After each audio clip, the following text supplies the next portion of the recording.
boys and girls. Hi. Hi, Mrs. Tittlemouse. Hi, Tom Kitten. What are we doing today? We're going to make a portfolio. What's a portfolio? It is a special place to keep my artworks. Okay, let's get started. Yep.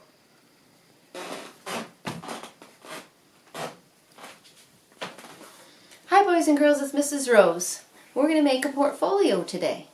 A portfolio is a special place to keep my artworks. We're going to be using some materials that you need to gather, and one of them is a piece of cardboard.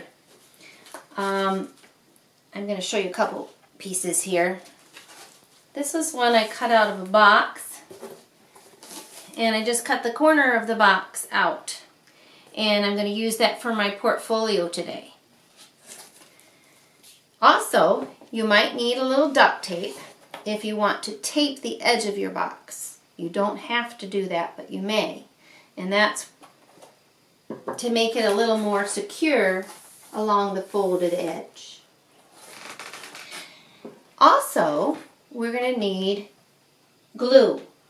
Elmer's glue will work.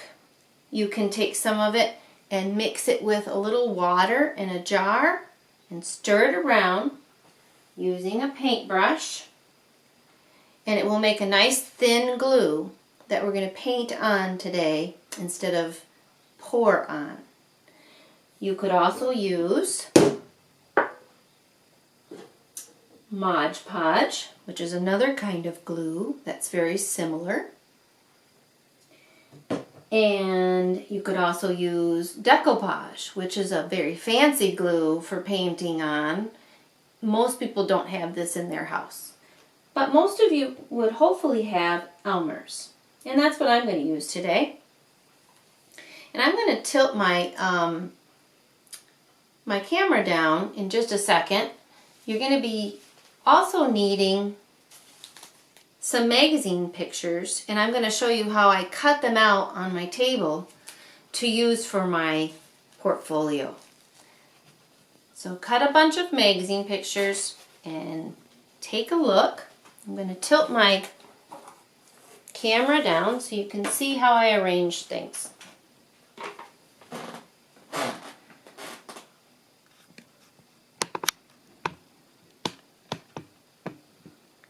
As you can see, I have a lot of things on my table, and I'm going to use them all to make my portfolio. I cut out my magazine pages. I took them and I cut them apart, and I put a bunch of words on a plate, words that I like family and good stuff and health. And I made another pile for pictures that I like the best, and a pile for some big ones. And you want to be able to start with your big ones because those are going to be filling the space before you add the little details. So I started out with a box like this on this side, but I'm going to flip this over and show you how I got a little ways. I started by putting on some big pictures, things I liked, like flowers and books, and just some colors like grass and maybe some colored paper here, and some essential oils. And then I'm going to show you how I move kind of across to fill up the rest of the space. So I have some big areas yet that I want to cover. So I'm going to look and see what I have in my big paper. I have this one, which is pretty large. That would cover too much. But I could cut a piece of that off and use it. So I'm going to do that. Let's see. Maybe about, let's try that much. Might save the other half for later. And you kind of decide where you want your papers to fit in, and you just put them on. And now mine's going to go over the edge, but I'm going to cut that off. Take your glue. Carefully open the lid so you don't spill it on floor or anything. And I'm going to put glue under the spot that I'm going to cover. And I'm going to go ahead and overlap some of these other pictures so that I fill in all the white spaces underneath.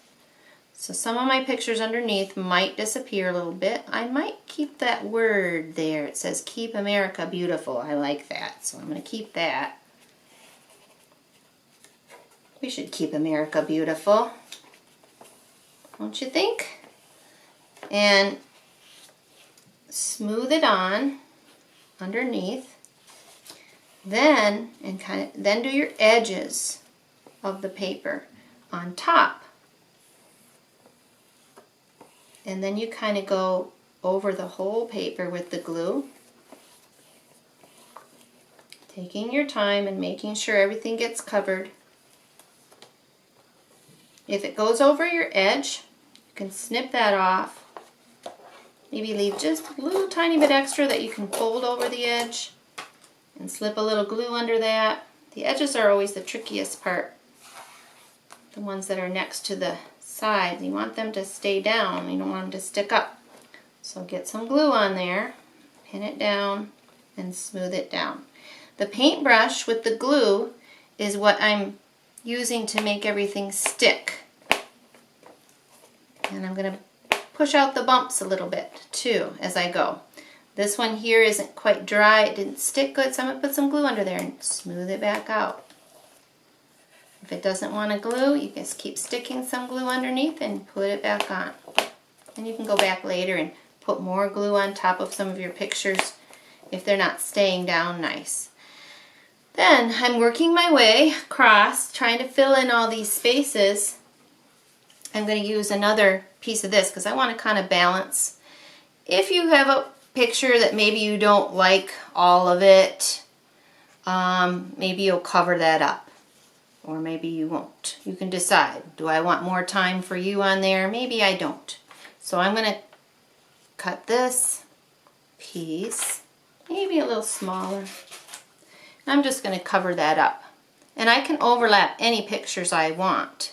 If I don't want to overlap the whole thing and want it shows flowers to show, I can just go over the edge again. So I'm going to move that so you can see it. I'm going to go right over that words that I didn't want to keep. I thought I might want to earlier, but I changed my mind. And you can do that as you're working. Cover up stuff you don't like or change your mind about. But don't try to peel it off because that's impossible. Once you decoupage or glue your papers down, they're going to stick there real good. And you don't want to have to try to peel them off. Just go over top. And put a different picture on top if you don't like it. You can always change your mind. In this kind of a project, it's very forgiving that way. So I'm over the edge again, and I'm going to snip that off as close as I can. I'd rather snip it after I get it down so I know it's in the right spot. And then smooth it down with your glue one last time, and it's starting to fill in. You see? There's a little sliver on the floor that I lost. I might want to save that for later because it's a similar color and maybe I want to fill in an area later. But maybe I have something more like a picture now that I want to put in. Let's see what I have here. Oh, I have this nice strawberry drink. That looks very healthy and good, and I like healthy and good things. I'm going to fill this area real quick with that.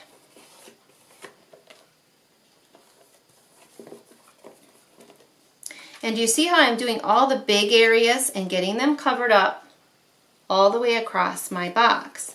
I'm not too worried about these little spaces in between yet that I have missed because I'm going to go back later and put little pictures in those spaces. And maybe even words. So maybe I'll stick a word over top a minute because this is a nice big one. And I'm still sticking with my big stuff yet. That will cover up that little spot right there too. And I can overlap some of the edges and hide them that way. And my word can go sideways. It doesn't have to be right side up. It can be sideways. It could be diagonal. It can be any way you want. And I want to keep going and fill up this space. But I want to show you what I did on a different portfolio so you can see how to do some of the little details. So I'm going to get my other one out. This is a side I'm not done with. I got big stuff on and a few smaller pictures, but I want to add to it. So I don't like how sometimes these little corners look. So I'm going to cover up my corners with some of my favorite pictures. So I'm going to take some of my littler ones now. I've got these pillows. Those are kind of neat. I'm going to stick those somewhere to cover up a funny edge. Let's put them right here next to my plants. And as you can see, I've put some other fun things already in, like hug therapy, honey, time next to my clock, some eyes looking at you, because looking at art is what art is all about. Also, we don't just make it, we look at it too. And see how I added a little detail that kind of blends in with all the other colors. There's orange here, orange here, orange here. And I'm kind of trying to balance my colors a little bit. I have a lot of blue on this side, so maybe this blue here kind of balances with that. And you want to kind of get your picture more and more detailed. You can pick another word, maybe a tiny one. Let's see what this says. Calming. That should go with the bathtub right here. That's very calming to take a nice hot bath at the end of the day. There, and you just keep adding, and pretty soon your portfolio gets prettier and prettier and more covered with things that you like. And that's all there is to it.